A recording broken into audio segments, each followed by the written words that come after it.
souhaite la bienvenue et puis j'espère que vous avez passé de belles fêtes en famille. Et puis voilà, ça continue encore cette semaine. C'est vraiment spécial. On est juste entre les deux. Dimanche dernier, c'était avant Noël et là, on est avant la fin de l'année. Voilà, j'aimerais simplement vous lire un texte qui sera aussi un peu le thème aussi de la prédication d'aujourd'hui. Ce texte se trouve dans l'Évangile de Jean, au chapitre 14 et le verset 18. C'est Jésus qui parle et qui dit « Je ne vous laisserai pas orphelins, je viendrai à vous. » Amen. Donc, même si Jésus, nous allons parcourir un peu la parole et découvrir, oui, c'est vrai qu'il est reparti au ciel, mais il ne nous a pas abandonnés. Il nous a envoyé le Consolateur, mais aussi, il a aussi dit clairement qu'il viendrait à nous. Donc, ça veut dire qu'il va revenir bientôt. Je ne sais pas si vous attendez cet événement. On attend la nouvelle année. Personnellement, j'attends son retour parce qu'on ne sait pas ce que sera l'année 2021, mais on sait que quand Jésus reviendra, tout sera complètement changé et transformé. Alors, que le Seigneur nous aide aussi à vivre ces temps particuliers. Merci Seigneur pour ta parole.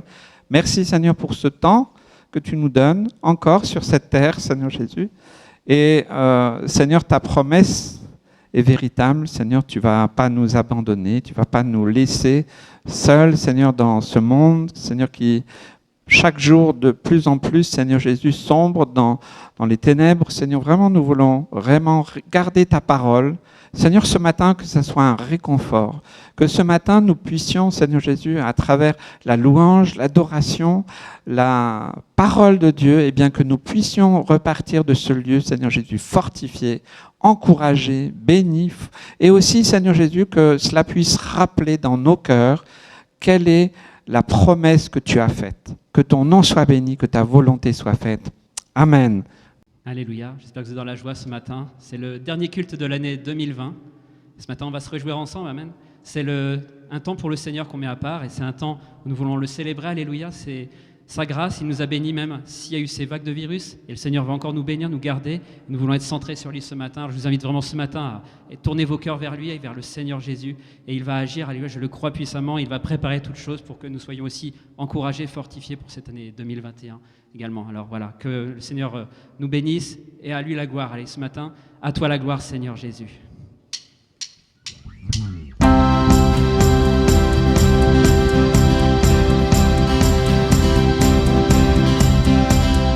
À toi la gloire, ô ressuscité. À toi la victoire pour l'éternité. Oui, à toi la gloire. À toi la gloire, ô ressuscité. À toi la victoire.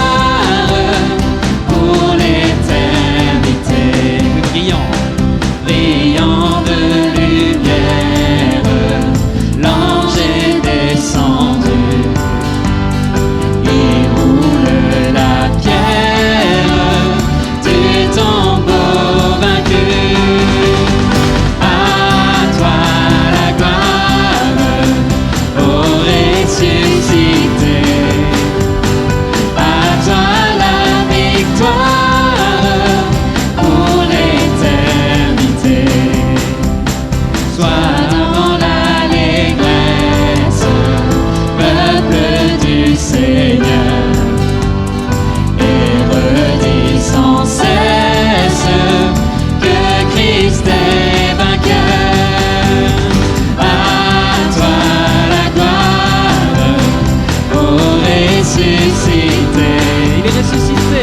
À toi la victoire pour l'éternité.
victoire pour l'éternité.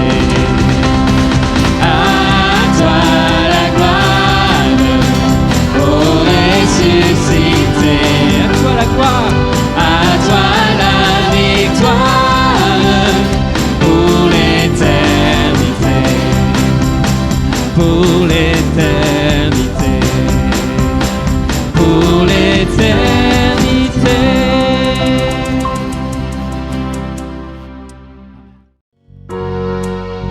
Oh, oh, oh, oh, oh,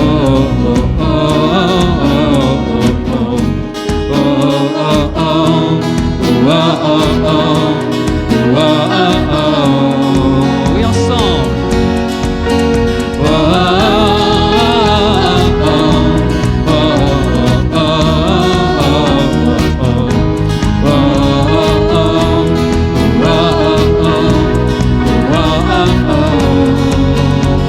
Oui, l'Éternel.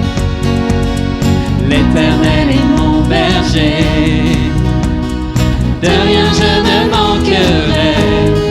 Oh mon âme, chante mon âme, pas à pas il me conduit, au bord des eaux calmes je le suis.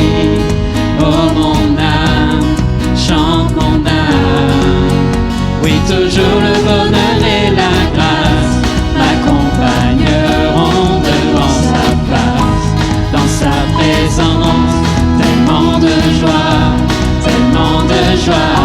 Oui, tu donnes la joie, Seigneur. Et tant qu'il se trouve auprès de moi, aucun mal mon âme tu ne craindras. Et dans son temps, je reviendrai, je reviendrai. Oui, et si je traverse encore, Et si je traverse encore la vallée de l'ombre de la mort, oh mon âme, chante mon âme, puisqu'il m'aime le premier, non rien ne pourra me séparer de son amour, de son amour. Oui, toujours le bonheur et la grâce m'accompagneront devant sa face, dans sa présence, tellement de joie, tellement de joie. Jésus. Et tant qu'il se trouve auprès de moi, aucun mal mon âme tu ne craindras. Et dans son temps, je reviendrai, je reviendrai.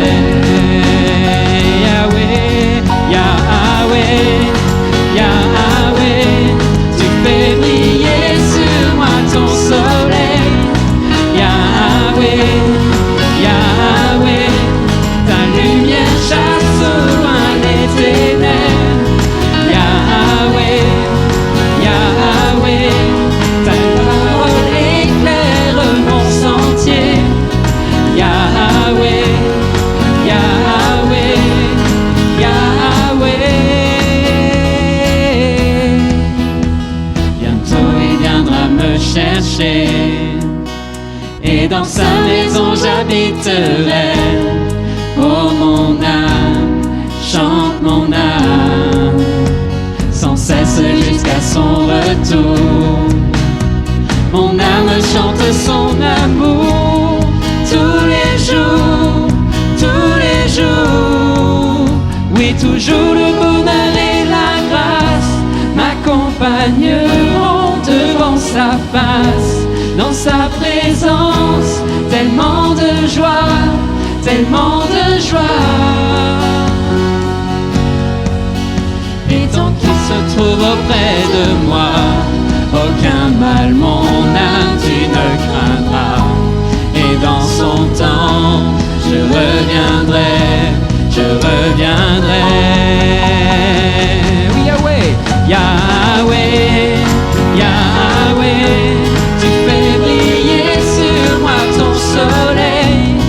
Yahweh, Yahweh, ta lumière chasse au loin les ténèbres. Yahweh, Yahweh, ta parole éclaire mon sentier.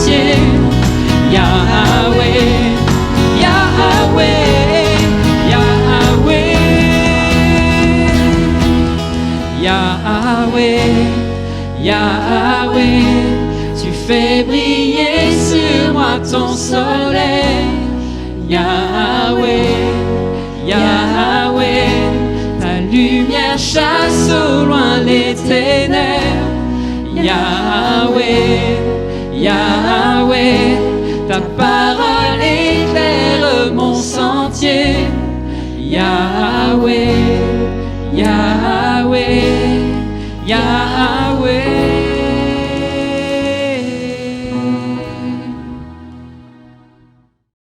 Il est ce Dieu de tout l'univers, alléluia, il règne sur nos cœurs. Oui, Seigneur, tu es saint, c'est notre chant ce matin.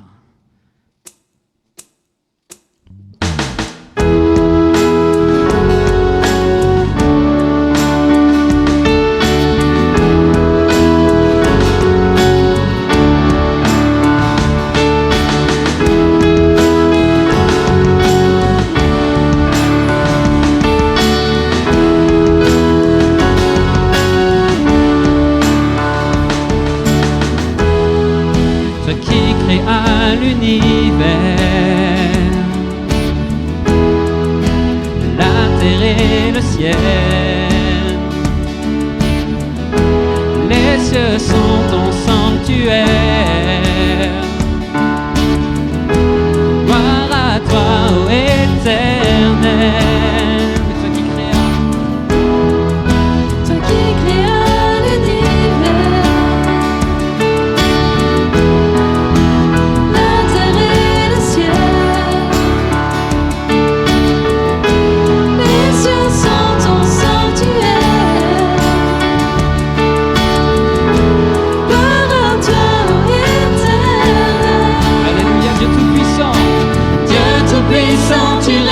Sur mon cœur, Seigneur, tu es saint, l'univers proclame ta splendeur. Seigneur, tu es saint, Dieu de tout l'univers. Tout l'univers. Dieu de tout l'univers.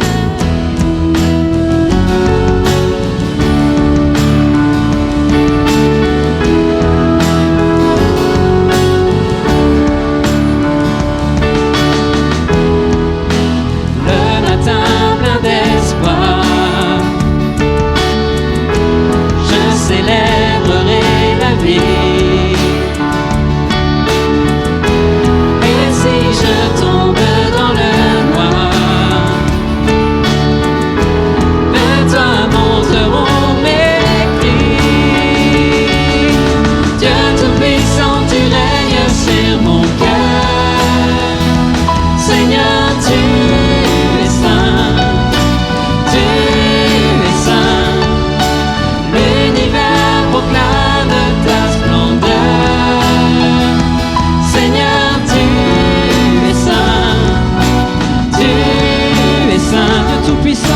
Dieu tout-puissant, tu règnes sur mon cœur. Seigneur, tu es saint, l'univers proclame ta splendeur. Seigneur, tu es saint, Dieu de tout l'univers.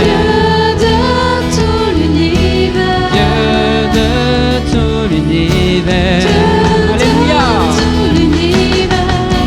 Alléluia au Seigneur de tout l'univers. Alléluia au Seigneur de tout l'univers. Alléluia au Seigneur de tout l'univers.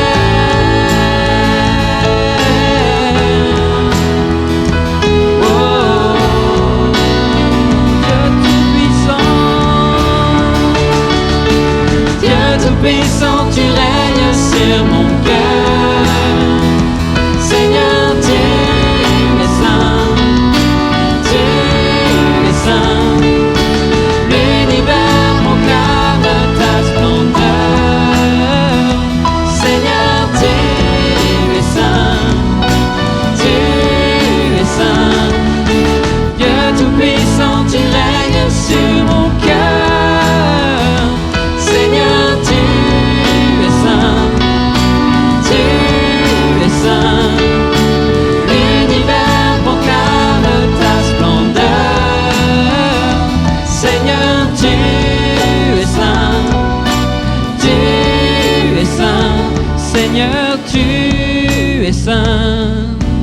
Tu es saint, Dieu de tout l'univers. Dieu de tout l'univers. Dieu de tout l'univers.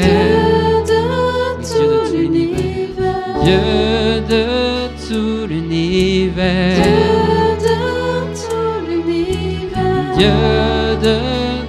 l'univers. Dieu de tout l'univers. Adorons-le ce matin. Venons dans sa présence, car notre Dieu est là. Alléluia.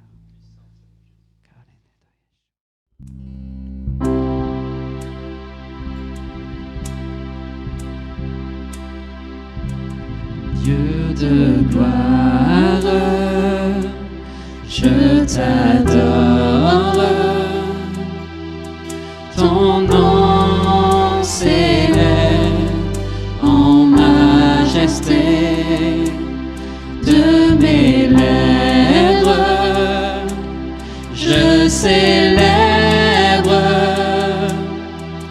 ta victoire, ton règne, ton autorité.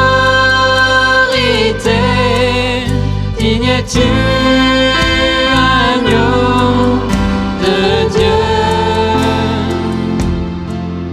Digne es-tu,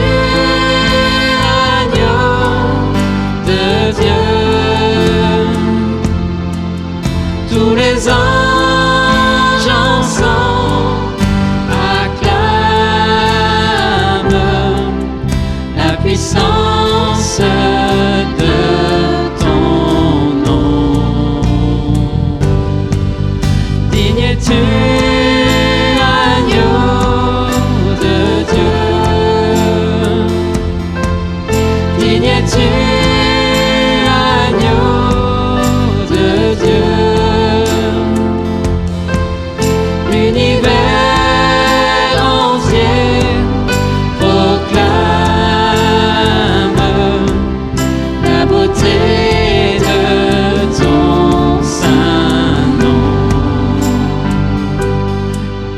de gloire, je t'adore. Ton nom s'élève en majesté.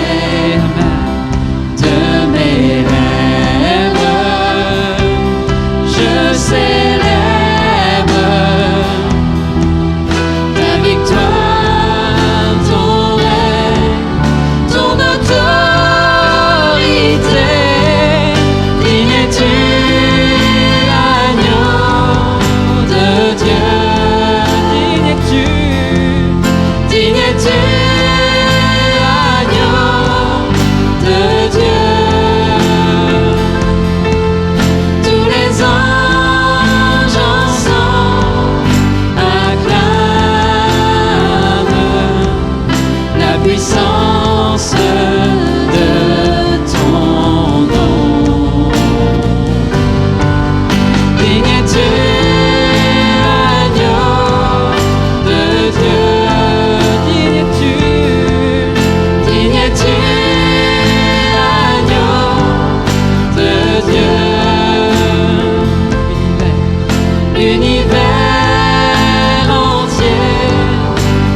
Dieu de gloire, je t'adore. Ton nom s'élève en majesté. De mes lèvres, je célèbre ta victoire, ton règne, ton autorité.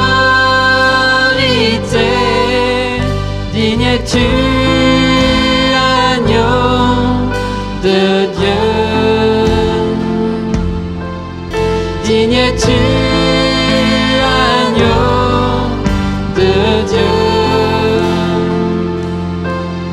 Tous les ans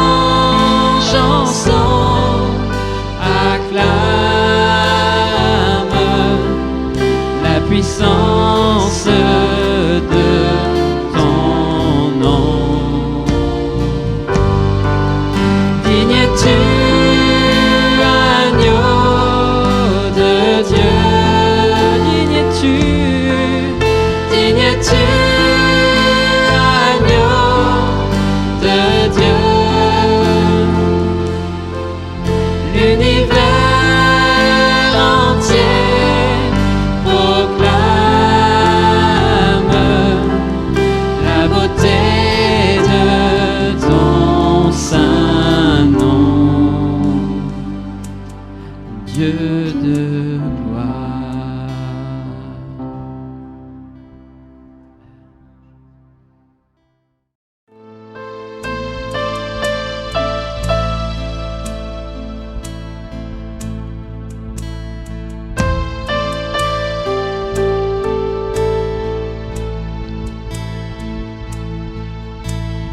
Divin amour incarné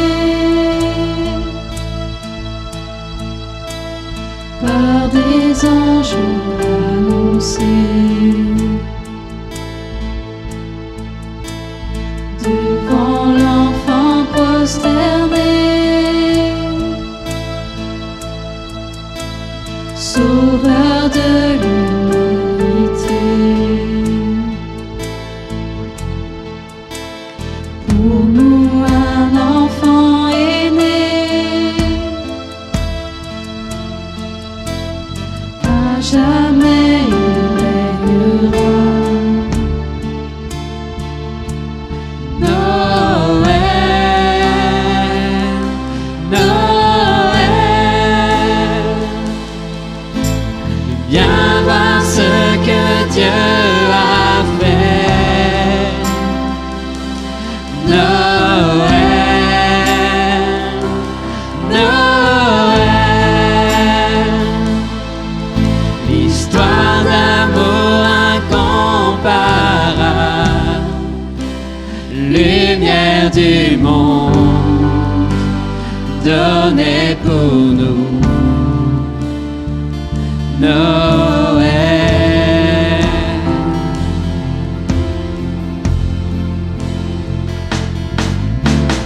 Fils de Dieu et fils de l'homme, avant que le monde soit, mais pour souffrir, pour sauver, nous relever de la mort. Jésus Seigneur pour toujours, à jamais il règnera. Oui, Noël, Noël, Noël, viens voir ce que Dieu a fait. Noël, Noël, l'histoire d'amour incomparable,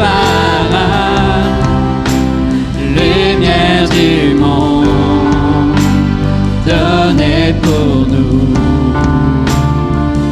Noël, oui, Noël,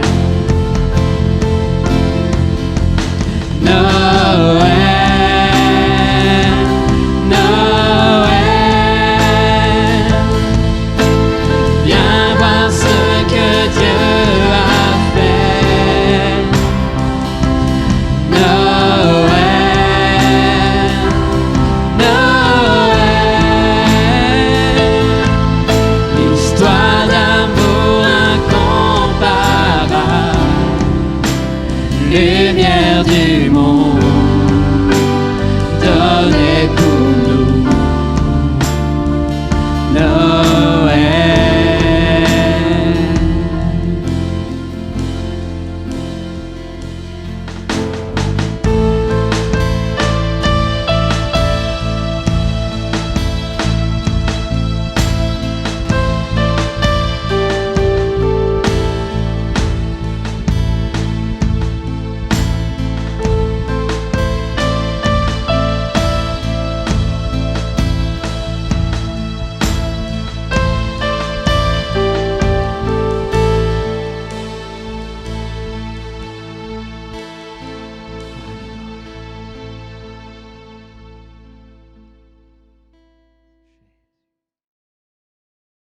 Amen. Que le nom du Seigneur soit béni. Voilà. On est béni, il y a de la pluie pour la terre. Hein. La pluie, elle a aussi un rôle de purifier aussi la terre. Hein, et c'est pas toujours mauvais. Alors, au niveau des annonces, j'ai une mauvaise nouvelle. Pour certains, je l'aurais déjà donnée. Donc, c'est notre frère, le pasteur Claude Ruffo, qui est parti rejoindre la patrie céleste. Donc, il désirait vraiment partir. Vous savez, il souffrait depuis qu'il avait fait un AVC. C'était compliqué, c'était difficile. Il a été hospitalisé là une semaine. Il est rentré mercredi chez lui et puis je crois qu'il a tenu vraiment maximum parce qu'il espérait encore. Et puis samedi matin, donc la sœur Violette m'a contacté puis m'a dit il est en train de partir. Et j'ai vraiment ressenti très fortement la présence du Seigneur à ce moment-là. Et dans mon cœur, c'était comme pour me préparer aussi à son départ. Et il est parti, donc voilà, dans la paix du Seigneur, dans la présence du Seigneur. Amen. Vous l'avez connu aussi, comme moi. Il est venu avec son épouse pendant plusieurs années ici. C'est un ami de la famille de longue date. Il connaissait déjà les parents. C'est vraiment un homme de Dieu qu'on a beaucoup apprécié. Et ils nous ont toujours soutenus. Ils ont toujours été là. Ils ont toujours pris des nouvelles des uns et des autres. Ils ont été responsables de plusieurs églises, dont sur Lyon. Je crois qu'ils sont restés 22 ans. Il était pasteur à Lyon, à Mézieux. Et puis aussi, il a été pasteur de l'église du Point du Jour en région parisienne. Voilà, des petites et des grandes églises. Voilà, donc ils ont marqué aussi, il a marqué son temps et sa génération. Eh bien, nous pouvons prier. J'aimerais que si vous avez un message, Violette a dit, si quelqu'un a un message, quelque chose qui a eu un impact dans votre vie par rapport au témoignage, à la vie de Claude, eh bien, vous pouvez m'envoyer ça. Eh bien, je ferai parvenir donc à Violette là, mais il faut le faire avant lundi soir. Voilà, si vous avez un témoignage, quelque chose à partager à notre sœur dans le cadre de son départ, eh bien, pensez-y à m'envoyer eh bien, ce texte par mail ou par texto. Voilà. On reste dans l'espérance parce que nous savons que nous allons le revoir. Amen. Amen. C'est formidable. En ce moment, il y a beaucoup d'hommes et de femmes qui partent. Et des fois, c'est vrai, c'est la tristesse du départ, mais c'est aussi l'assurance que nous pourrons les revoir. Amen. Ça doit être notre espérance. Dans un monde compliqué, complexe, j'aimerais vraiment qu'à travers cela, nous ne perdions pas courage, mais que puisse nous encourager, comme a été l'exemple de cet homme, de la foi qu'il a eu toute sa vie. Je disais à Violette hier, ce que je retiens beaucoup de Claude, c'est de lui émanait la paix, le calme et une joie profonde, et toujours dans la présence du Seigneur. Toujours, combien de fois il m'a envoyé des petites vidéos où il jouait l'harmonica, où il chantait. Et même encore, quand il était, il y a quelques jours à l'hôpital, il a récité le psaume 23 qu'il aimait particulièrement. Et puis on voit qu'il a mis vraiment toute sa force parce qu'à la fin, il s'endort. Il n'arrive pas à terminer le psaume, mais il s'endort. Mais de toutes ses forces, il avait vraiment cette vie vraiment proche du Seigneur. Alors nous voulons honorer de tels hommes et nous souvenir quelle a été leur foi. Voilà. Mardi soir, nous aurons donc notre réunion de prière sur Zoom à 20h. Il n'y en aura pas jeudi. Et puis on se retrouve dimanche prochain à 10h. Voilà. Le culte d'aujourd'hui sera disponible dans la soirée. Voilà. Vous verrez, si vous êtes abonné, vous recevrez une notification. Voilà. On ne m'a pas répondu. Je ne sais pas s'il y en a qui sont intéressés par des calendriers, mais il faudrait me le dire absolument aujourd'hui pour les commander. Sinon, j'ai mis sur la lettre de nouvelles la possibilité que vous avez de les commander en direct. Ça sera peut-être plus simple pour cette année. Voilà. Merci Seigneur pour ta parole. Je prie Seigneur Jésus. Et nous prions ensemble pour Violette, Seigneur Jésus, ses enfants, toute cette famille. Seigneur Jésus, à travers, Seigneur, cette douleur, il y a de l'espérance et je sais que notre sœur, eh bien, s'était préparée. Et Seigneur Jésus, elle a, Seigneur, dans son cœur, Seigneur Jésus, cette assurance que, Seigneur Jésus, il est parti au bon endroit. Et nous voulons aussi nous réjouir pour cela. Mais ça nous parle aussi de notre propre situation, de notre propre vie. C'est qu'un jour aussi, ce jour viendra pour nous. Si c'est, Seigneur Jésus, sur cette terre, ou alors ce sera le temps que toi tu reviennes nous chercher. Seigneur, tu nous rappelles ces choses, tu nous rappelles que nous sommes mortels sur cette terre, Seigneur Jésus, et que, Seigneur Jésus, tu as prévu, Seigneur, le moyen, Seigneur Jésus, de nous donner cette merveilleuse espérance de la vie éternelle en venant mourir à la croix, au nom de Jésus. Amen. Merci Seigneur. Amen. La semaine dernière, j'ai parlé des signes, on a vu des signes qui annonçaient la venue, l'arrivée de Jésus-Christ sur la terre. Et c'est ce que nous avons vu et puis que nous avons certainement vécu ensemble dans cette fête qu'on appelle Noël. Alors, il y a beaucoup de questions, beaucoup de gens qui me posent des questions. Est-ce que, en tant que chrétien, on doit fêter Noël ? Personnellement, peu importe la date, on sait très bien que Jésus n'est pas né le 25, puisque bon, il y a des rapprochements avec des fêtes païennes. Mais nous voulons justement profiter de ce jour pour glorifier le nom du Seigneur, parler de sa venue. C'est une merveilleuse occasion, il ne faut pas la manquer. Et c'est dans cet esprit-là que nous voulons fêter Noël. Non pas, les cadeaux, on peut les prendre en plus, hein, c'est en plus. Hein, mais Jésus, c'est vraiment celui qui a été donné par Dieu. Amen. Nous voulons nous souvenir. Souvenez-vous que Jésus a accepté la mission de son Père. Et donc, j'aimerais qu'on puisse survoler un peu, en résumé bien sûr, hein, la vie de Jésus.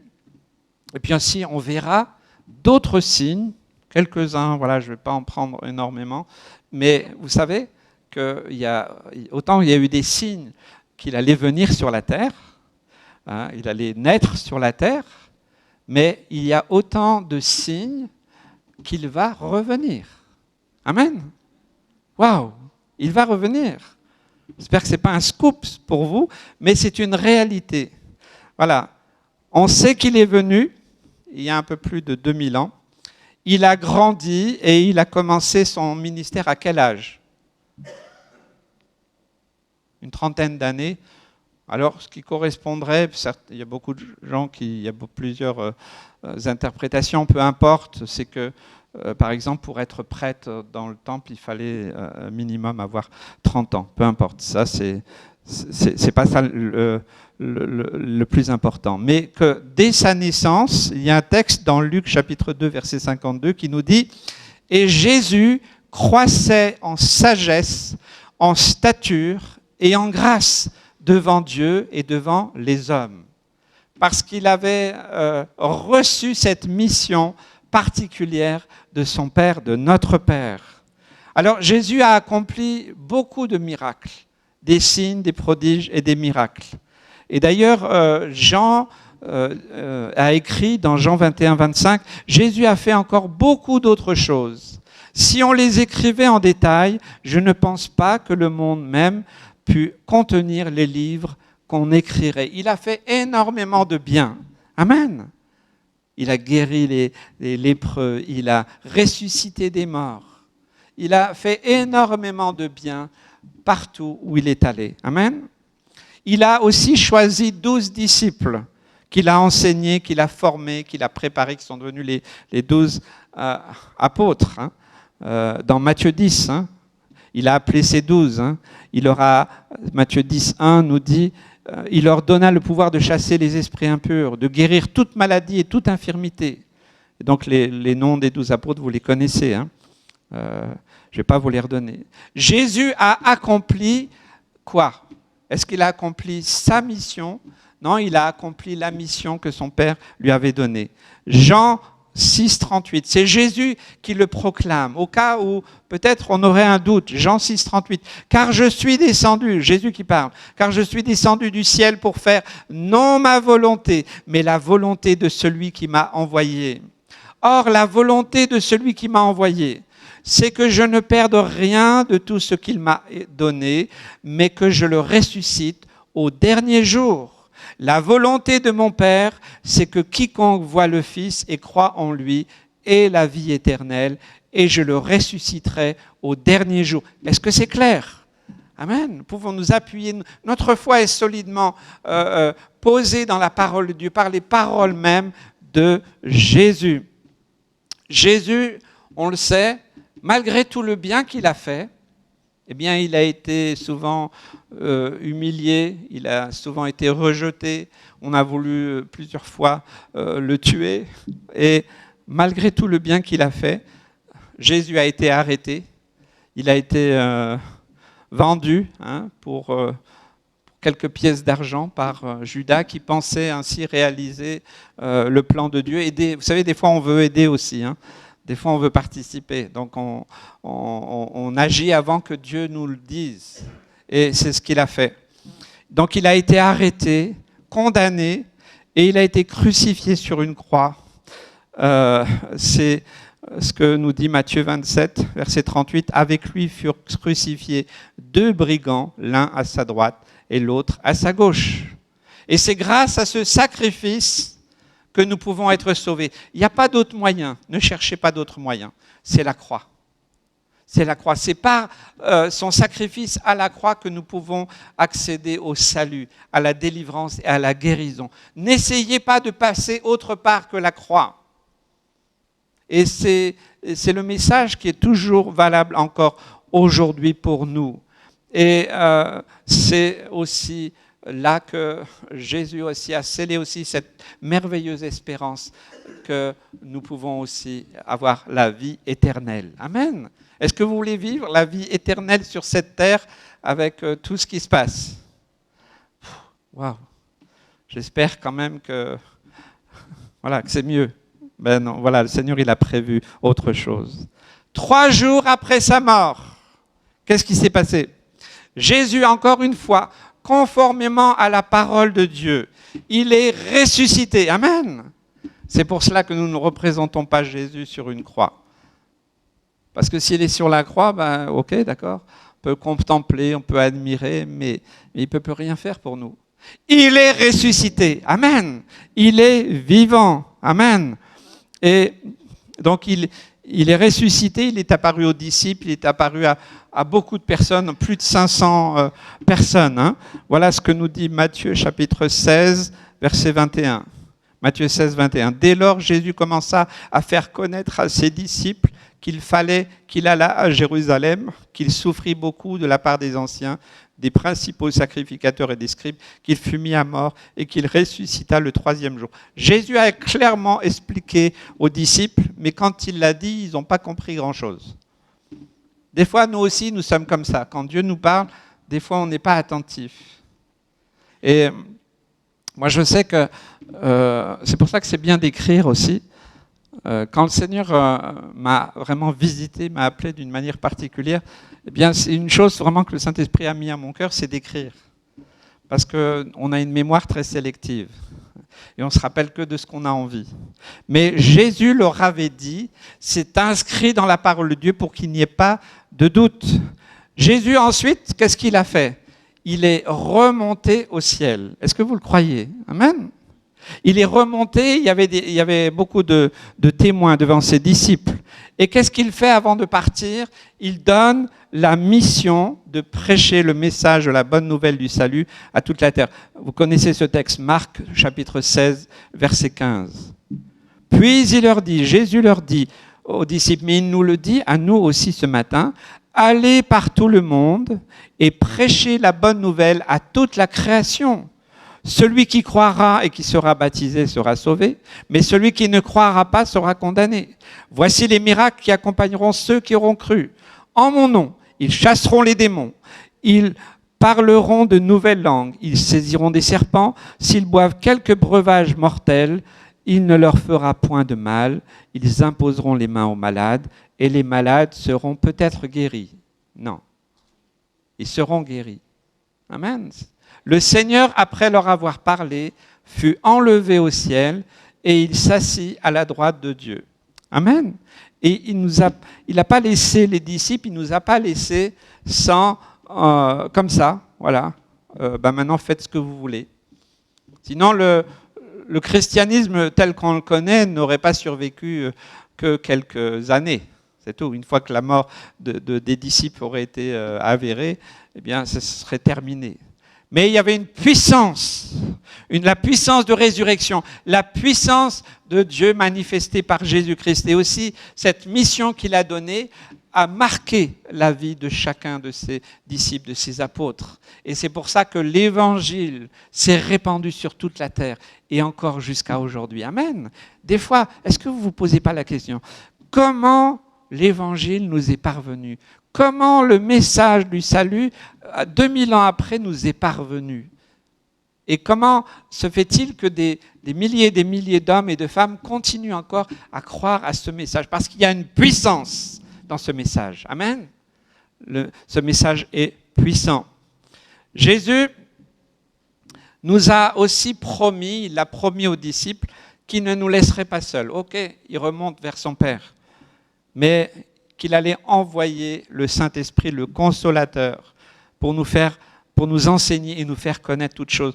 On voit cette parole de Jésus dans Jean 14, verset 15. « Si vous m'aimez, gardez mes commandements, et moi je prierai le Père. Et il vous donnera un autre Consolateur, afin qu'il demeure éternellement avec vous. L'Esprit de vérité, que le monde ne peut recevoir, parce qu'il ne le voit point et ne le connaît point. Mais vous le connaissez, car il demeure avec vous et il sera en vous. Je ne vous laisserai pas orphelins, je viendrai à vous. Encore un peu de temps, et le monde ne me verra plus. Mais vous me verrez, car je vis et vous vivrez aussi.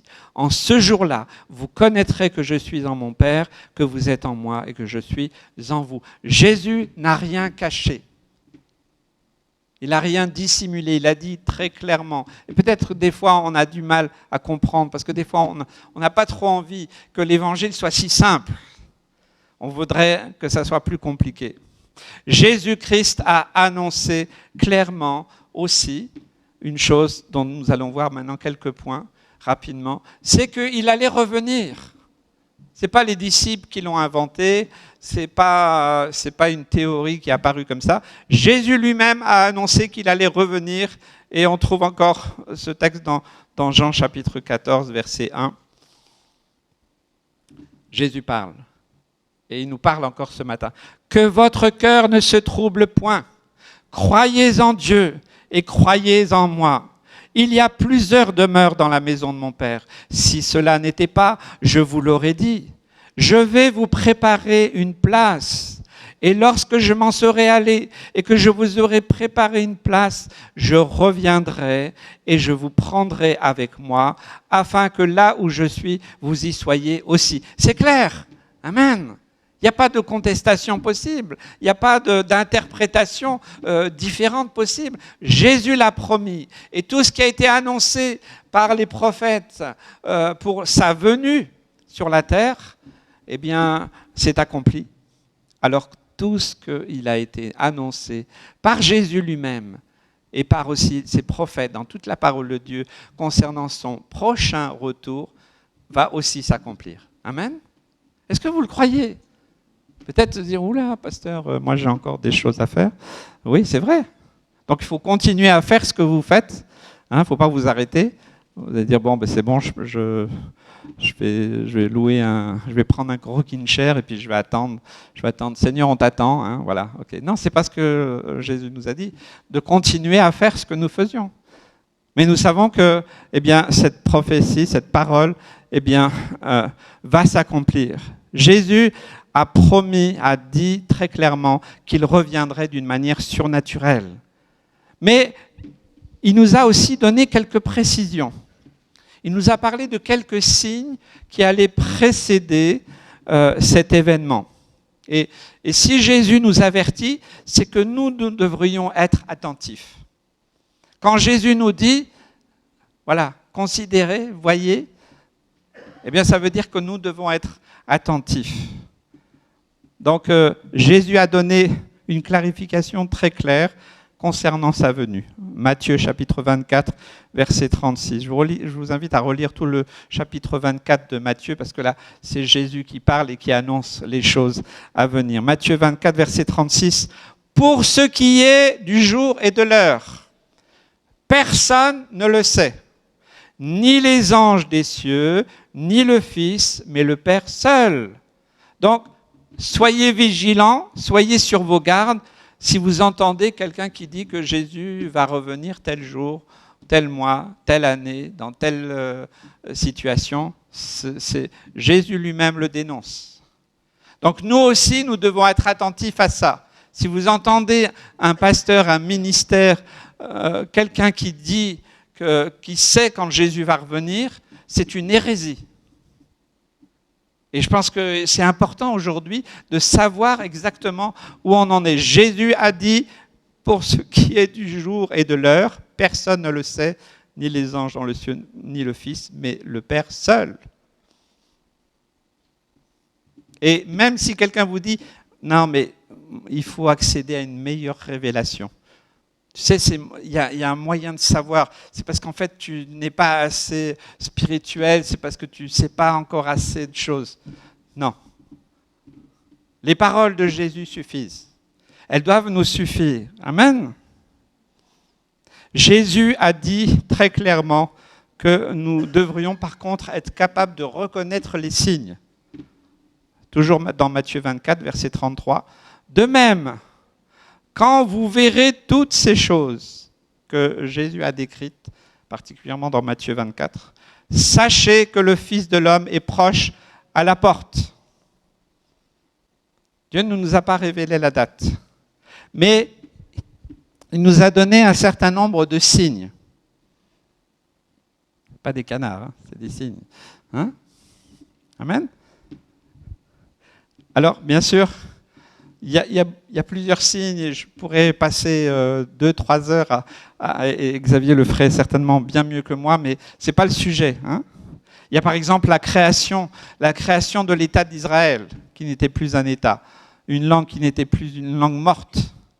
Et il y a ce texte, l'Ancien Testament, une nation naîtrait-elle en un jour ? Et l'État d'Israël a été créé en un jour. La nation d'Israël est une réalité. Elle dérange beaucoup de monde. C'est pour ça que Israël, c'est une pierre d'achoppement pour toutes les nations. Parce que c'est une prophétie, c'est quelque chose que Dieu avait annoncé. Donc là, quand vous voyez Israël, ne voyez pas les problèmes politiques ou autres. Voilà, ça c'est autre chose. Mais voyez, ça c'est un accomplissement de la parole de Dieu. C'est un signe. Et ensuite, le retour des Juifs aussi en Israël. C'est aussi un signe clair. De partout, de tout le monde entier. Les Juifs retournent sur cette terre. Il n'y aura pas que des choses agréables dans l'avenir. C'est un signe. Mais j'aimerais vous parler d'autres signes. Pour essayer de discerner, de savoir dans quel temps nous sommes, je vais le faire courtement. Alors, j'aimerais vous parler de ce que Jésus a dit dans Matthieu 24, le verset 3. On voit Jésus, là, il est sur la montagne des Oliviers. Les disciples viennent en particulier lui poser cette question. « Seigneur, dis-nous, quand cela arrivera-t-il ? Quel sera le signe de ton avènement et de la fin du monde ?» Déjà, du temps des apôtres, les gens, ils se posaient la question. Vous savez, ils vivaient nous oublions souvent que Jésus est né non pas dans une nation libre, mais sous occupation. C'était les Romains qui occupaient toute la région. Et les Romains avaient une main de fer. Et c'était certainement pas facile à vivre tous les jours. Hein. Même si aujourd'hui c'est pas facile, eh bien à l'époque des Romains, c'était certainement pas aussi facile que ça. Donc les disciples, ils posent des questions. Qu'est-ce qu'il dit ? Qu'est-ce qu'il leur dit ? Est-ce qu'il les rassure ? Est-ce qu'il dit non, mais vous inquiétez pas, vous n'avez pas besoin de savoir quels sont les signes. De toute façon, personne ne peut savoir le siècle, la décennie. Jésus s'est contenté de leur parler, leur donner quelques signes clairs, assez spécifiques. Et en fait, il voudrait que notre attention soit posée par rapport à ça. Je pense que toujours Jésus est très simple. Et c'est nous qui compliquons les choses. Simplement, voilà, Matthieu 24, 6.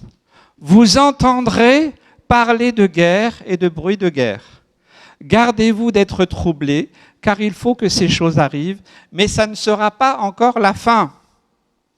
Donc Jésus leur dit qu'il y aura des guerres, il y aura des bruits de guerre, des rumeurs, des débuts de conflits ici ou là, et que ce n'était pas forcément ces signes-là qui vont définir son retour, mais il précise quelque chose. Matthieu 24, verset 7. Il donne une indication de plus. Et c'est pour ça qu'il faut aller plus profondément dans la parole de Dieu. Une nation s'élèvera contre une nation, et un royaume contre un royaume. Il y aura en divers lieux des famines et des tremblements de terre. Tout cela ne sera que le commencement des douleurs. Donc la guerre, dites-moi où il n'y a pas la guerre aujourd'hui. Hein. Hier, j'écoutais des informations dans la radio. La guerre en Centrafrique, la guerre un peu partout dans le monde. Elle existe, elle est là, on sent qu'elle est là. Donc quand nous entendons la guerre, c'est déjà un pré-signe, mais quand nous voyons qu'il y a aussi, selon ce que Jésus a écrit, des famines, des tremblements de terre, tout cela ne sera que le commencement des douleurs. On ne peut pas dire que Jésus va revenir demain, mais on va dire ça, c'est ce que Jésus a annoncé. Donc il y a comme une augmentation, il y a comme un enchaînement des événements. Quand on voit ces famines, les épidémies, vous savez, il y en a eu d'autres depuis 2000 ans. Et celle que nous connaissons est assez particulière. Des tremblements de terre, il y en a partout. Mais dans ce que Jésus a voulu exprimer, c'est que ça voulait dire qu'il y a comme un engrenage, il y a une augmentation de tous ces événements-là, une augmentation permanente. Et ça, on ne doit pas trouver ça comme normal. Certainement pas. Il y a eu des catastrophes là, il y a ceci, cela. Mais c'est rien, c'est pas bien grave. Ok, je pense qu'il faut être aussi attentif. Jésus a aussi voulu attirer l'attention des disciples et aussi notre attention que finalement tous ces événements qui vont s'enchaîner, s'accélérer, eh bien, vont conduire à une époque spéciale, à un scénario peut-être un peu apocalyptique, un temps très particulier. Jésus le dit dans Matthieu 24, verset 21. Car alors, tous ces événements qui s'accélèrent, car alors la détresse sera si grande qu'il n'y en a point eu de pareil depuis le commencement du monde jusqu'à présent, et qu'il n'y en aura jamais. Donc c'est bien un temps spécifique. Ce n'est pas question simplement d'une guerre, il y en a partout, de rumeurs de guerre, il y en a partout. Non, il est question d'un événement mondial, catastrophique, à une échelle que les êtres humains n'ont encore jamais connue, jamais vécue jusqu'à ce jour. Vous savez que les deux pires guerres de l'histoire se sont produites dans le cours du XXe siècle. La Première Guerre mondiale a causé plus de 15 millions de morts. La deuxième, plus de 60 millions de morts, dont plus de 6 millions de juifs pendant la Shoah. La Shoah qui veut dire catastrophe. Et à la fin de cette deuxième guerre mondiale, qu'est-ce qui s'est passé? Est-ce qu'on a supprimé toutes les armes? Normalement, oui, ça aurait dû être un peu la logique. On supprime tout? Non.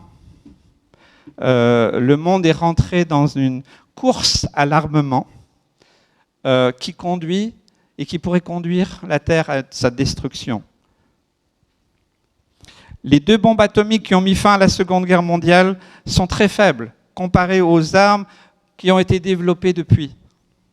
On estime qu'il y a plus de 13 000 ogives nucléaires prêtes à être lancées. Oula, vous allez dire, c'est quoi aujourd'hui? Je ne vais pas vous faire peur. Je veux simplement que nous puissions discerner. C'est le monde dans lequel nous vivons. Ça ne sert à rien de faire l'autruche et de dire, de toute façon, j'entends rien, je ne sais rien, je ne veux rien savoir. Non, c'est le monde dans lequel nous vivons. Des systèmes de lancement qui permettent d'atteindre aujourd'hui le monde entier. Il y a des milliers et des milliers d'autres armes chimiques, biologiques, bactériologiques et des milliards d'armes et de munitions conventionnelles. Vous savez que l'économie fonctionne très bien, l'économie de l'armement. Si vous regardez les chiffres de l'armement de chaque pays, les exportations ou les importations au niveau de l'armement, ça représente un chiffre astronomique. Donc c'est le monde dans lequel nous vivons. Les êtres humains ont maintenant la capacité technique et aussi l'état d'esprit tordu nécessaire pour pouvoir détruire toute vie humaine.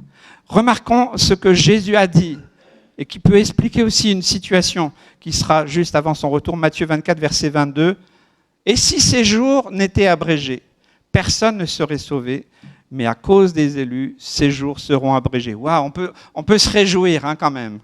Dieu va dire stop à un moment. Vous voyez, c'est peut-être un peu catastrophique ce que je vous dis, c'est la réalité de la parole de Dieu. Mais Jésus nous donne toujours un moyen d'espoir. Amen. Il y a de l'espoir dans tout ça. Sinon, qu'est-ce qu'on fait? On va dans le Larzac, on construit un puits très profond et puis on attend. Là. Vous savez qu'il y a des gens qui sont là-bas.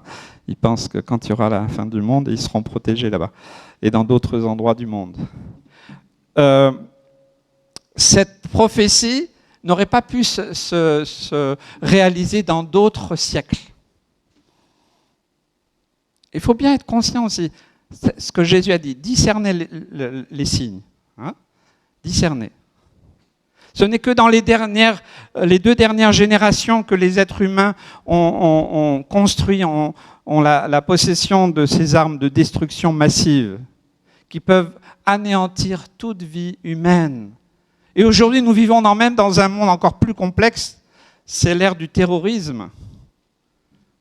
Et ça, c'est compliqué.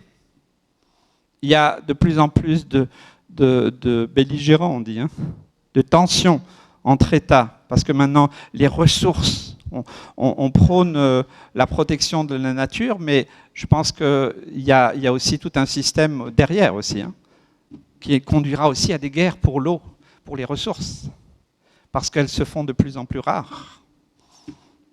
Nous vivons un moment comme jamais nous l'avons vécu dans l'histoire. Et nous espérons, nous prions et nous croyons ce que Jésus a dit, qu'il va arrêter. Alors nous n'avons pas besoin de craindre. Amen. La terre ne va pas exploser, ne vous inquiétez pas. Amen. Ça doit aussi nous donner de l'espoir. Mais une réalité, c'est qu'aujourd'hui, celui qui appuiera sur le bouton, il peut déclencher une guerre totale et radicale pour tous les êtres humains. Et donc c'est pour ça qu'il y a ce qu'on appelle la dissuasion.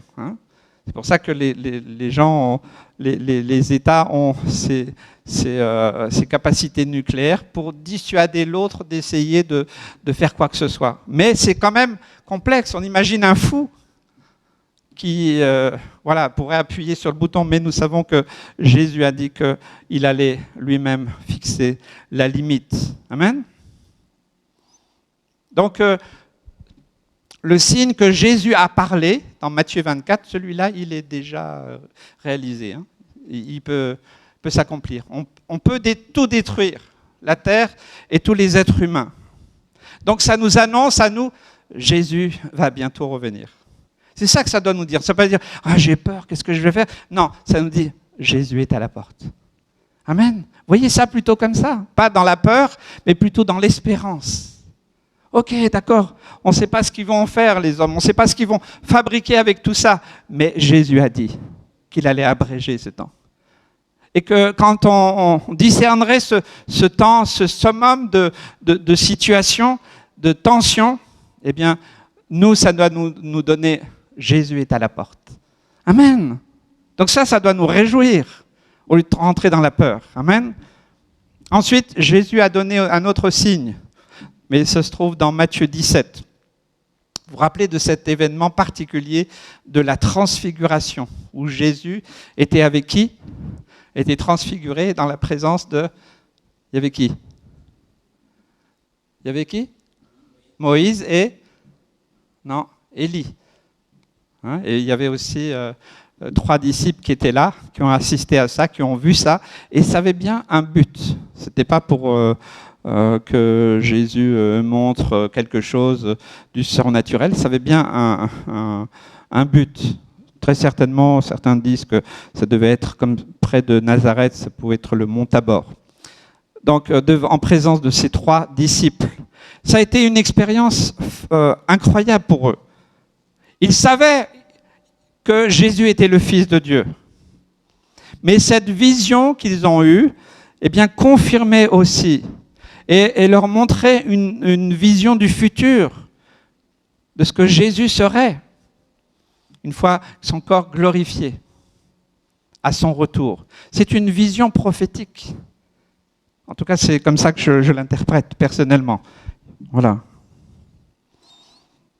Après avoir vu à l'avance cette vision de l'événement le plus important de l'histoire de l'humanité, qu'est-ce que les disciples devaient se dire? Et d'ailleurs, tout de suite après cet événement, les disciples sont allés voir Jésus puis ils lui ont posé une question dans Matthieu 17, verset 10. Les disciples lui firent cette question. Pourquoi donc les scribes disent-ils qu'Élie doit venir premièrement? Tout de suite, ils ont fait le rapport. Alors, eux, ils étaient juifs, ils avaient une connaissance de la Torah. Peut-être pour certains, c'est plus compliqué. Mais les disciples se référaient à une prophétie qui a été écrite dans l'Ancien Testament, qu'on trouve dans Malachie, chapitre 4, verset 5. Vous connaissez cette prophétie, Malachie, chapitre 4, verset 5. « Voici, je vous enverrai Élie le prophète, avant que le jour de l'Éternel arrive, ce jour grand et redoutable. Il ramènera le cœur des pères à leurs enfants et le cœur des enfants à leurs pères. » Peut-être que ce matin vous dites, oui, c'est vrai, mes enfants sont loin, ou peut-être mes parents sont loin, ils sont loin de Jésus. Eh bien, cette prophétie annonce un événement particulier. Oui, c'est le jour de l'Éternel, c'est un jour spécial, mais il dit qu'il ramènera le cœur des pères à leurs enfants et le cœur des enfants à leurs pères. Amen. Il y a aussi de l'espoir. Amen. Pour toutes nos familles, pour tous ceux qui n'ont pas encore confessé Jésus, il y a de l'espoir. Amen. Vous voyez, il y a, dans la parole de Dieu, il y a souvent ces 2 écarts. On a l'impression que c'est catastrophique, mais en réalité, il y a beaucoup d'espoir. C'est un message d'espoir ce matin que j'aimerais vous apporter. Donc c'était 500 ans avant Jésus environ. Hein. Dieu avait prophétisé par la bouche de son prophète qu'avant tous ces cataclysmes terrifiants qui allaient précéder le retour glorieux de Jésus, il enverrait Élie le prophète, ou un homme qui viendrait avec la puissance et l'esprit d'Élie afin de préparer le chemin. On sait que qui est-ce qui est venu préparer le chemin de Jésus? Jean-Baptiste. Hein? D'ailleurs, il a été, quand on lui a demandé, d'ailleurs, est-ce que tu es Élie qui devait venir? Il a dit non, je ne suis pas Élie. Lui, il n'avait pas la conscience. Mais voilà comment Dieu le voyait. Les disciples considéraient la prophétie donnée par Malachie comme puissante et importante. Ils la connaissaient. Les Juifs la connaissent, cette prophétie. Si vous parlez avec un Juif ou lui parlez de cette prophétie, vous pouvez engager la conversation par rapport à ça.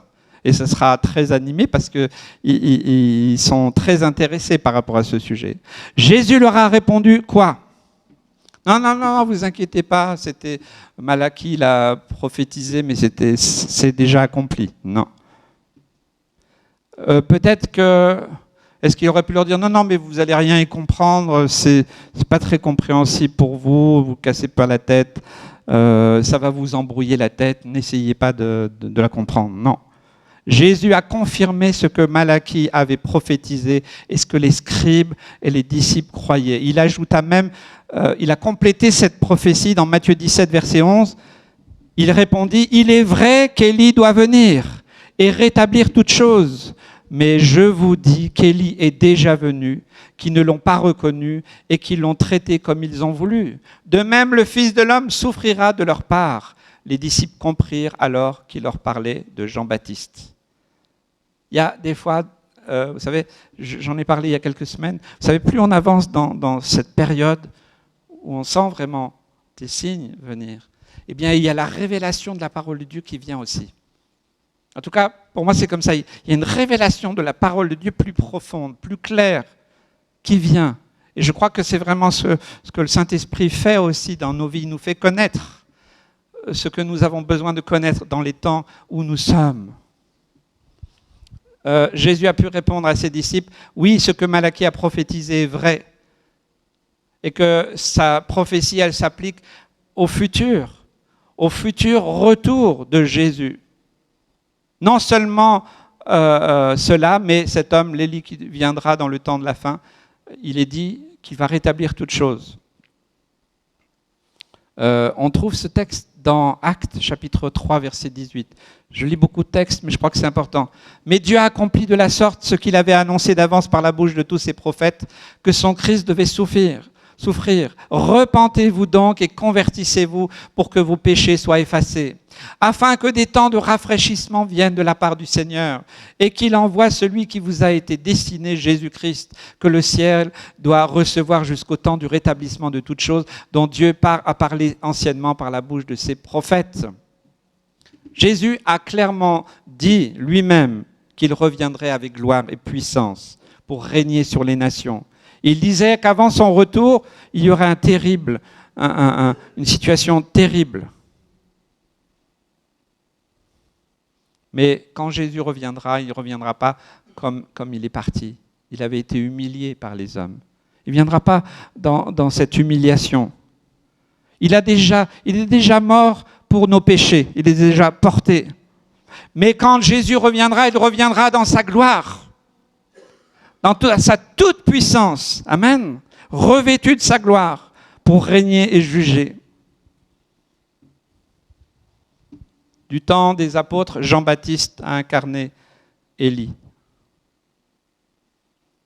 Et nous pourrions dire qu'aujourd'hui, notre ministère est à l'image de Jean-Baptiste. Il a préparé le chemin du désert. Il a annoncé « Repentez-vous ». Et je lisais un article il y a cette semaine que beaucoup d'églises dans le monde, beaucoup d'assemblées, beaucoup de dénominations ont un peu gommé ça. C'est plus trop le message central. Pourtant, c'est le message. Préparer le chemin du Seigneur. Pour que Jésus revienne, il faut qu'on soit prêt. Amen. Et on ne peut pas être prêt si on ne se repent pas. Et je le dis vraiment à ceux et celles qui n'ont pas encore fait ce pas. J'aimerais vous inviter à vous repentir. C'est le message. C'était le message d'Élie, c'est le message aussi pour nous. La venue d'un Élie qui rétablirait toutes choses est un signe essentiel pour la fin du temps. Ensuite, l'évangile du royaume sera prêché partout sur toute la terre. Dans Matthieu 24, Jésus a donné beaucoup de signes, je l'ai dit, qui arriveraient. Mais parmi ces descriptions, il y a une déclaration qui est très particulière. Matthieu 24, 14. « Cette bonne nouvelle du royaume sera prêchée dans le monde entier pour servir de témoignage à toutes les nations. Alors viendra la fin. » Jésus l'a annoncé. Nous devrions considérer cela. C'est une implication directe. Nous devrions vraiment considérer cela. Ça fait 2000 ans que le christianisme est né. C'est devenu une religion, la religion chrétienne. Plus de 2 milliards, à ce jour, plus de 2 milliards 400 millions sur 7 millions. Quoi, ça fait un peu, le tiers, un peu. Hein, pas fort en calcul, mais c'est à peu près ça. Hein, 2 milliards 400 millions se revendiquent comme étant chrétiens sur la terre. Le Nouveau Testament a été traduit en plus de 1500 langues. Et il y a eu au XXe siècle vraiment un effort particulier pour annoncer la parole de Dieu partout sur la terre. Atteindre les peuples non atteints, même s'il y en a encore non atteints. Traduire la Bible dans toutes les langues, dans tous les dialectes. Et si vous êtes doué pour les langues, alors les jeunes, allez-y. Hein? Commencez à apprendre une langue morte, une langue qui est parlée dans un endroit où il n'y a pas encore de Bible, et commencez à traduire la Bible, pourquoi pas? Amen. Nous encourageons aussi le retour de Jésus. Amen. Le message a été annoncé à toutes les nations depuis 2000 ans. Comment l'évangile a été prêché? Comment ça pourrait être un signe de la fin? Est-ce que la déclaration de Jésus voulait dire que le message qui a été proclamé jusqu'à présent n'était pas tout à fait complet? C'est peut-être ce matin, je vous dis, il y a eu vraiment une bataille dans mon cœur pendant cette nuit pour apporter ce message. Le mot évangile est utilisé dans la vie pour raconter le récit de la vie de Jésus. On trouve dans Matthieu, Marc, Luc et Jean. Mais c'est le thème principal, c'est le message de Jésus-Christ. Le message qui a été prêché au cours des siècles. C'est le message qui parle de Jésus, au sujet de Jésus. C'est un message qui proclame que Jésus est le Fils de Dieu, qu'il est mort et qu'il a payé pour le péché de chaque être humain. C'est un bon message, c'est un message puissant qui a emmené des millions et des millions d'hommes et de femmes jusqu'à la croix et les a sauvés. Amen, c'est formidable, amen. Mais rappelons-nous quel a été le message de Jésus quand il était sur la terre.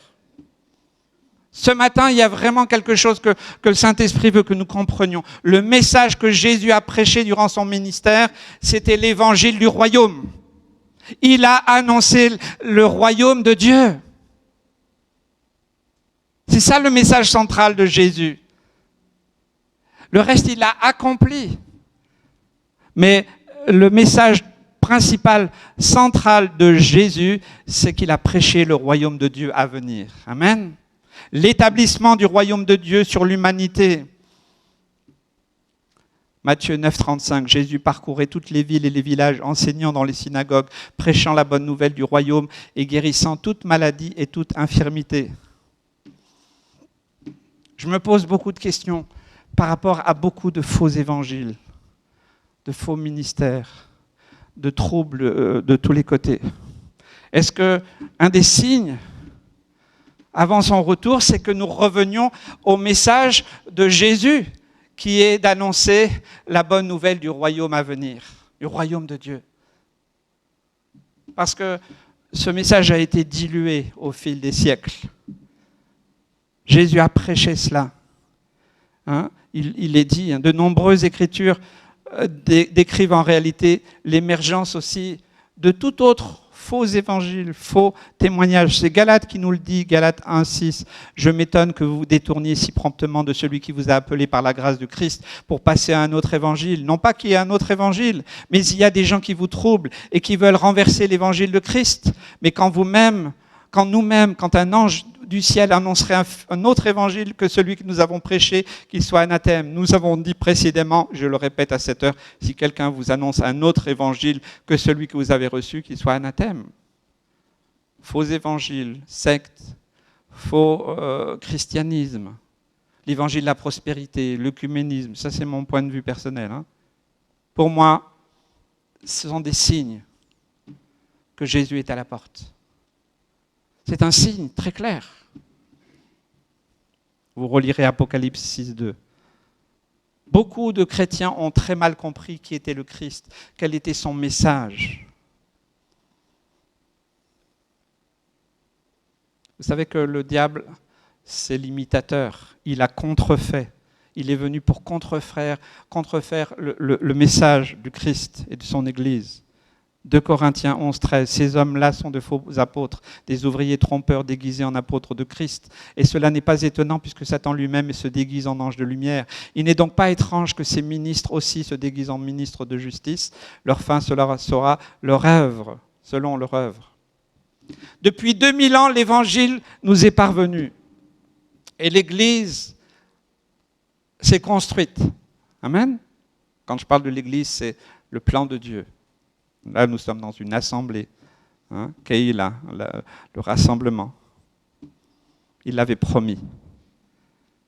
Mais la puissance de l'Évangile, ce n'était pas pour devenir une nation un État avec une armée, un empire, une force religieuse, peut-être représentée par certaines religions. Il n'était pas question de doctrine et de croyance.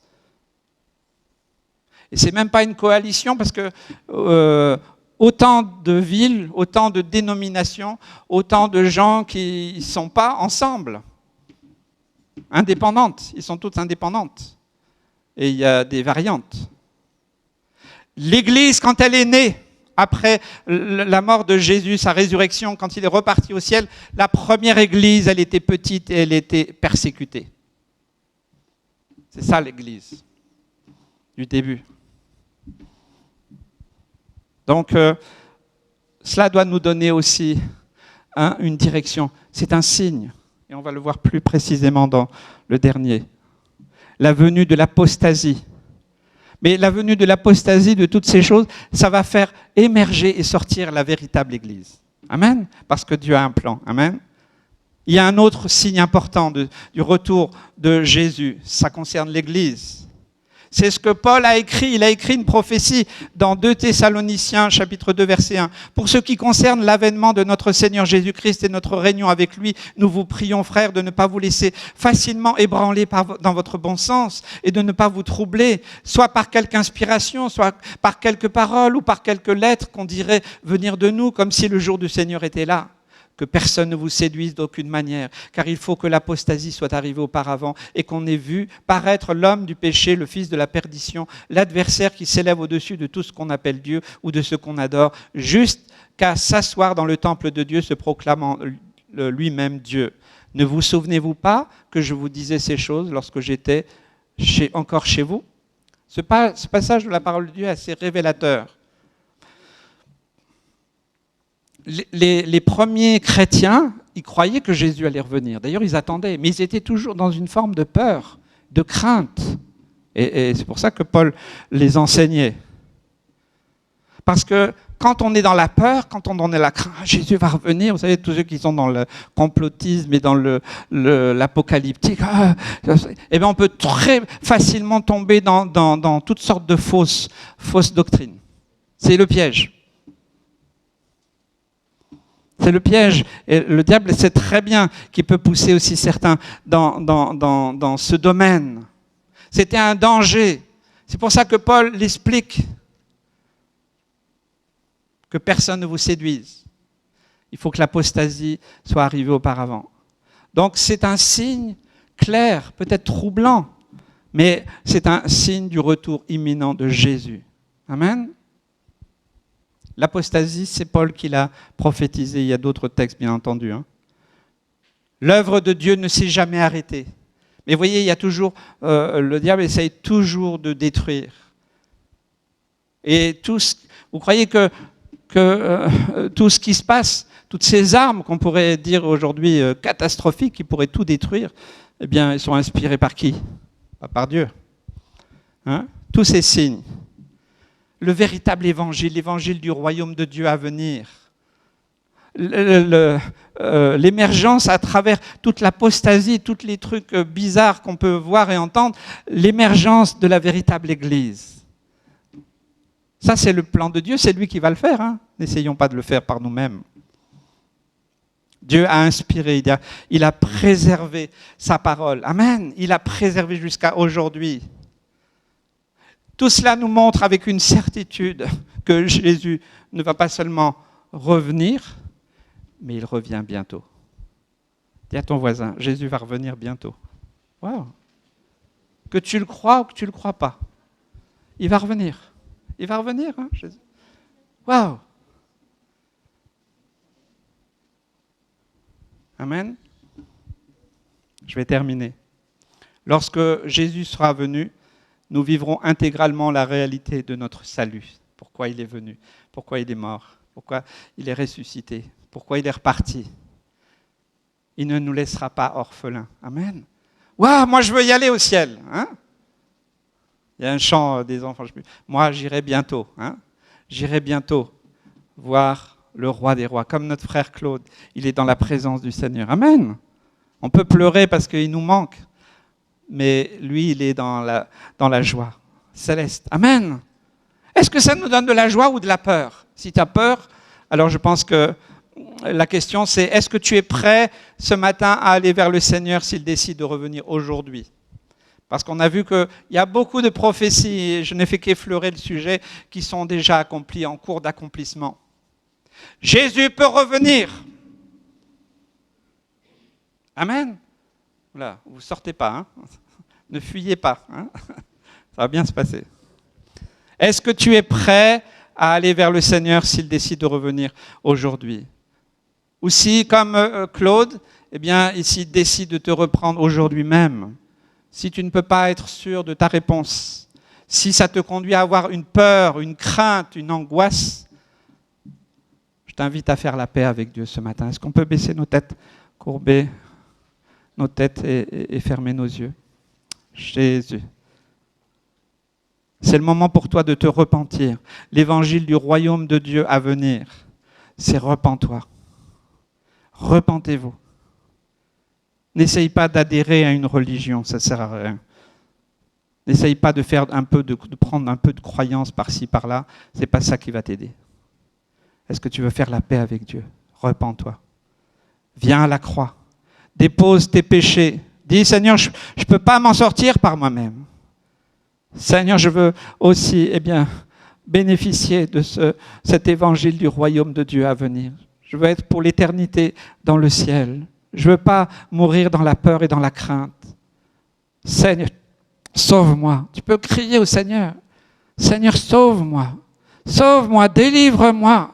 Seigneur, aide-moi à mettre de l'ordre dans ma vie, dans ma maison. Seigneur, donne-moi de pouvoir vivre vraiment en disciple. Alors le Seigneur viendra lui-même mettre sa paix dans ton cœur. Alléluia, Jésus. Alors tu pourras dire, oui Seigneur, je suis prêt. Oui Seigneur, viens. Maranatha, viens Seigneur, viens. Oui, je suis prêt Seigneur Jésus. Je ne suis pas pressé. Je ne veux pas, Seigneur Jésus, partir parce que moi j'ai envie, Seigneur Jésus, mais ta parole nous le dit, les signes nous le disent. Ce monde dans lequel nous sommes nous précise que toutes ces prophéties accomplies et celles qui sont en cours nous annoncent et nous mènent à cette réflexion que tu reviens bientôt. C'est une réalité, Seigneur, et tu nous le rappelles ce matin par amour, parce que tu nous aimes. Que le nom du Seigneur soit béni. Je terminerai par ce texte et je vais demander au groupe de louanges de venir. On va chanter un dernier chant. Amos chapitre 4, verset 12 qui dit « Prépare-toi à la rencontre avec ton Dieu ». Ça, c'est le message. Ce n'est pas venez à Jésus puis vous aurez tout ce que vous voulez. Ça, c'est en plus. Cherchez premièrement le royaume de Dieu et sa justice. Et toutes choses vous seront données en plus. On n'a même pas besoin de le demander. Dieu sait ce dont tu as besoin. Amen. Alors j'aimerais vraiment vous inviter à faire cette démarche. Faites-le dans vos cœurs, faites-le avec un membre de votre famille. Faites-le, venez là à la fin du culte et dire « Moi, je veux confier ma vie à Jésus. Oui, j'accepte d'abdiquer et de me repentir. » Que Dieu vous bénisse. Voilà, que nous puissions terminer cette année et commencer cette nouvelle année en prêchant et en annonçant le message du royaume à venir. Amen. Jésus est à la porte et il revient bientôt. Soyez bénis. Le Seigneur a parlé ce matin et le Seigneur ne veut pas qu'on oublie, oui, de lever les yeux vers lui. C'est ce chant aussi également qui parle de contempler mon Dieu sur son trône. Amen. Cette espérance ne défaillira point parce que le Seigneur Jésus nous a sauvés. Amen. Alors on va terminer sur ce chant. Contempler mon Dieu sur son trône, vivre avec Jésus dans le ciel, jeter à ses pieds ma couronne, c'est là le bonheur éternel. Amen. Alors ce matin, on va se réjouir sur ce dernier chant. Alléluia. Contempler mon Dieu.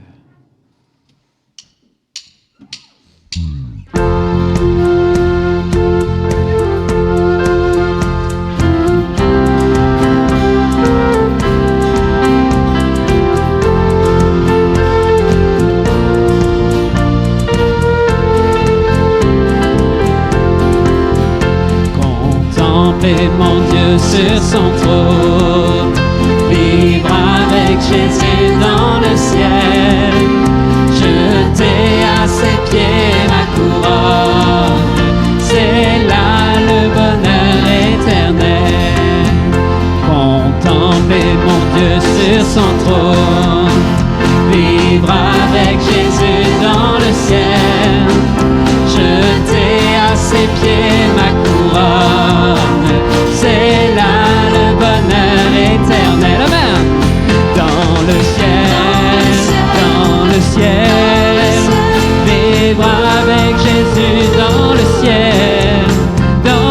ciel, dans le ciel, c'est là le bonheur éternel. Unir ma voix au chant des anges, bénir, louer Emmanuel, chanter à jamais ses louanges, c'est là le bonheur éternel. Dans le ciel, dans le ciel, dans le ciel, vivre avec Jésus dans le ciel, dans le ciel, dans le ciel, c'est là le bonheur éternel. Oui, dans le ciel, dans le ciel, dans le ciel, vivre avec Jésus dans le ciel, dans le ciel, dans le ciel, c'est là le bonheur éternel. Contempler mon Dieu sur son trône, vivre avec Jésus dans le ciel, jeter à ses pieds ma couronne, c'est là le bonheur éternel. Oui, contempler mon Dieu sur son trône, vivre avec Jésus dans le ciel, jeter à ses pieds ma couronne, c'est là le bonheur éternel. Dans le ciel, dans le ciel, vivre avec Jésus dans le ciel, dans le ciel, dans le ciel, c'est là le bonheur éternel. Dans le ciel, dans le ciel, vivre avec Jésus dans le ciel, dans le ciel, dans le ciel, c'est là le bonheur éternel. Amen. Oui, que Dieu vous bénisse, vous accompagne. Alléluia, passez une bonne semaine à tous.